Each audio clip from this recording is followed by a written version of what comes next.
button to answer the questions, or shout them out quickly, or just listen and relax. It's up to you. Let's get started. There's a hip guy named Andy. Is Andy cool? Yes. Yeah, that's right. Of course, he's cool. He's hip. He's a hip guy. He's a cool guy. He wears sunglasses. He has really nice clothes. He looks good. He's a hip guy. He's a very cool guy. Is Leo a hip guy? Yes. No, not Leo. Leo's not a hip, cool guy. Andy is a hip guy. Andy is a cool guy. Leo is so is Andy hip, or is he a dork? Hip. A nerd? No. Well, Andy is a hip guy. Andy is a hip guy. He's not a dork. That's the opposite of cool. A dork or a nerd, that means not cool. But Andy is cool, so he's a hip guy. Andy is a very hip guy. So, who is a hip guy? Andy. Well, Andy is a hip guy, right? He's a cool guy. Andy is a very hip guy. Andy's a hip guy. He's also nomadic. Does Andy like to travel around a lot? Yes. Yes, that's exactly right. He's nomadic. He likes to move a lot. Yeah. He's always moving from one place to another. He never stays in one place a long time. He's nomadic. Andy is very nomadic. He likes to move a lot. Is Leo nomadic? His friend Leo. Well, yeah, maybe. I think Leo probably is also nomadic, right? Leo is traveling around a lot. He goes to Iraq. So Leo is also nomadic. He also likes to move a lot. He likes to move around. Are Bedouins nomadic? Yeah, that's right. Remember in the vocabulary lesson, Bedouins, there are people in Arabia, they are nomadic. They move around a lot. They don't stay in one place. They're always moving. They are nomadic. So Andy is a hip guy. He's a cool guy. And he's nomadic. He likes to move a lot. He can never stay in one place. He loves to roam from country to country and place to place. Does he like to travel? Does he plan his travel a lot? Plan it carefully? No. No.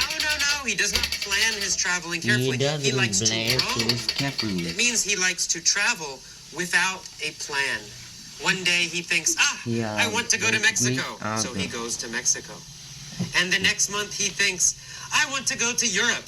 So he goes to Europe. He's roaming. There's no plan, right? He doesn't have a definite plan. He's roaming. He likes to roam from country to country.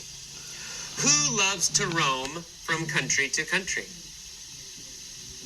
Well, Andy likes to roam from country to country. Why does he like to roam? Because he nomadic. Well, he likes to roam because he's nomadic. He's a nomadic person.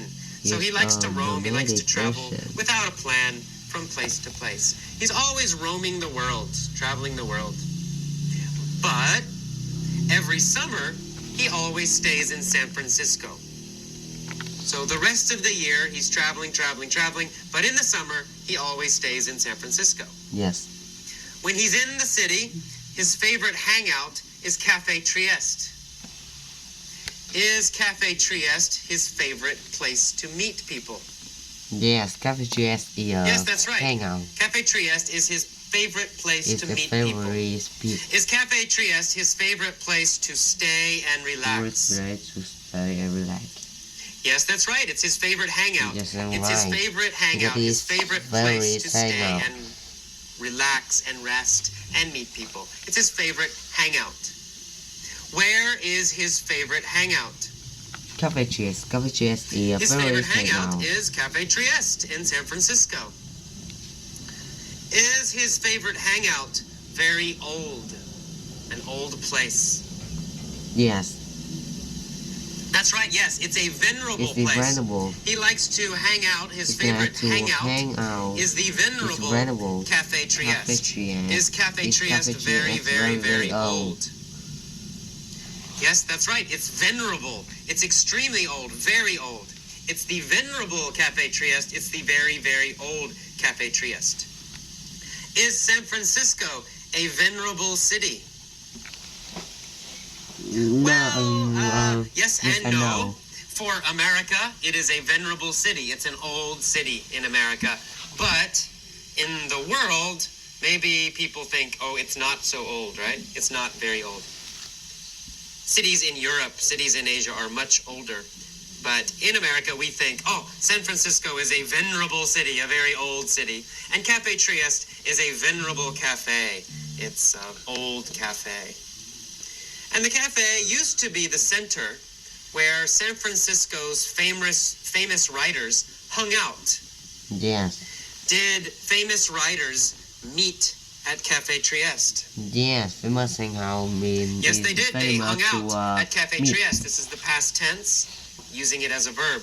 They hung out at Cafe Trieste. They met at Cafe Trieste. They stayed and relaxed at Cafe Trieste. They hung out at Cafe Trieste in the past.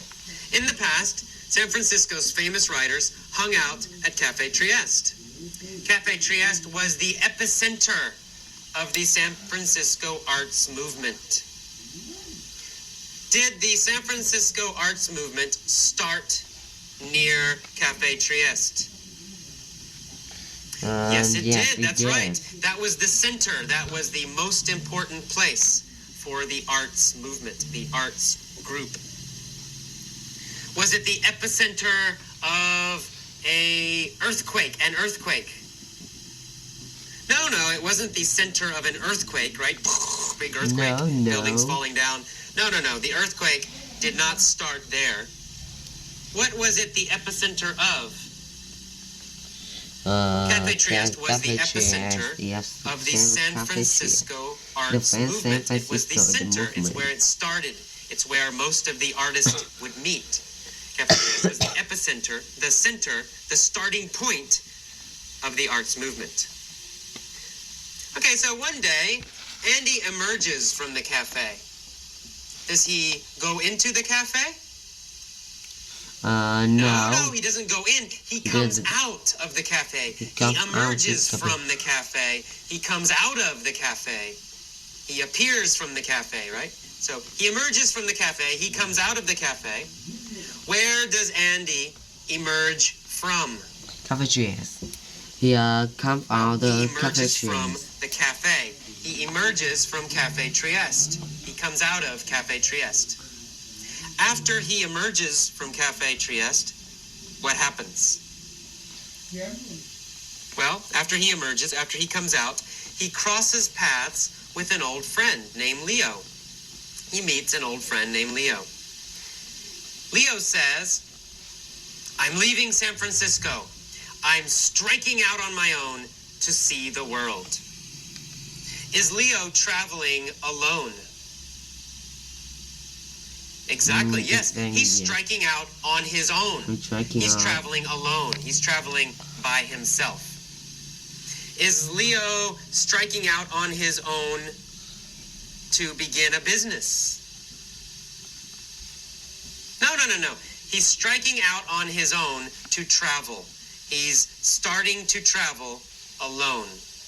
He's not starting a business alone. He's striking out on his own to travel, to see the world. Is Leo striking out on his own, or is he traveling with other people? Okay, it's an easy question, right? He's striking out on his own. He's striking on his starting own. to travel by himself, alone. Okay, good. What does Andy say? Well, Andy's asked him, where are you going first? And Leo says, I'm going to Iraq. It's very beautiful in the summer. 2 weeks later, Andy is in his home, and he reads the newspaper, and he sees a story. The story says that Leo was killed in Iraq. Andy says, it figures. Is Andy surprised that Leo is dead? No. No, he's not surprised. He says, it figures, right? He expected this. He thinks, I'm not surprised. He says, it figures. I'm not surprised. It makes sense. Leo is dead. Why does it figure? Why does it make sense? Because it's Well, because dangerous. Iraq is very dangerous, right? So it's not surprising he got killed in Iraq. It figures. It's not surprising. So Andy says, it figures. And then he says, Iraq is a very dangerous and insecure place. What an idiot. Is Iraq a safe place? A secure place? No, it's the No. opposite. It's a very insecure place. It's not safe. It's insecure. Does Iraq change a lot? Iraq A lot of things change very quickly in Iraq. Yeah, that's right. It's an insecure place, right? It's not stable. It's always changing. Different things, different bad things happening all the time. It's insecure. It's not safe. Is America an insecure place? Well, yes. maybe. But in general, no. It's not insecure. It's America not is strong. generally safe. It's generally stable. It's generally secure. So, in general, America is not insecure. Is Colombia insecure? Well, maybe. I've never been to Colombia, but in the news, it seems Colombia is not safe. There's a lot of drugs and a lot of violence, maybe, in Colombia. So maybe Colombia is not secure. Maybe Colombia is insecure. Parts of Colombia are insecure. Iraq is very insecure. And so he says, what an idiot. Why did he travel to Iraq? Okay, very good. Let's go back